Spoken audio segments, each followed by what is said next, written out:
days, when you searched for something, it was, if I searched for something, I would get the same results as if somebody else was searching for it in this country, and probably the same in the US. It wasn't personalized, and it wasn't there wasn't a difference in terms of where you were located. These days, our results our SERPs change depending on our location and a lot of other things. How do I find out what my search results are in America? If I'm based in the UK, how do I know?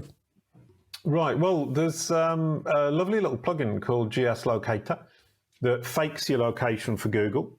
So there are multiple choices. Number one, a lot of people say, oh, I need a VPN, a virtual private network, which allows me to connect to Google through America, for example. That can be, you would have to pay for that, and it can be a little bit slow. There's a Chrome plugin called GS Locator that I use a lot. That was Andy Simpson who recommended that to me. And it allows you to fake your location to anywhere in the world to the tiniest little degree, and it will show you those results just on Google. And that's incredibly useful. And I've built a platform called Kalicube Pro where, in fact, we track brand SERPs. We track what appears when somebody searches your name. And you can choose 5 different locations, either in your country, different towns, or in the world, and track what's actually appearing.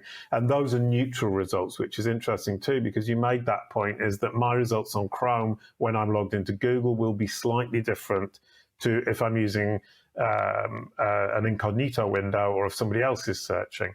And one thing I would suggest is that don't get overexcited, not you personally, obviously, but in general, about the idea that Google's incredibly personalizing each and every result right now. That isn't really the case. It's personalizing some aspects, but not a great deal, not something incredibly significant. That may well change over time. They're talking about what they call the topic layer, which I won't go into. But it would seem that they're moving towards more of a personalized search. But right now, it's not as impactful as some people would have us believe. That's really interesting. Yeah, because it does feel like it's quite a radical change, but from what you're saying, it's not. Kalicube Pro, just tell us a bit more about that, and how do you spell it, so that if people want to find out more about it? Now, if I can spell it, I think it's Kalicube, and then a space, and then PRO. And it's a platform that I've built because tracking knowledge panels and brand SERPs is quite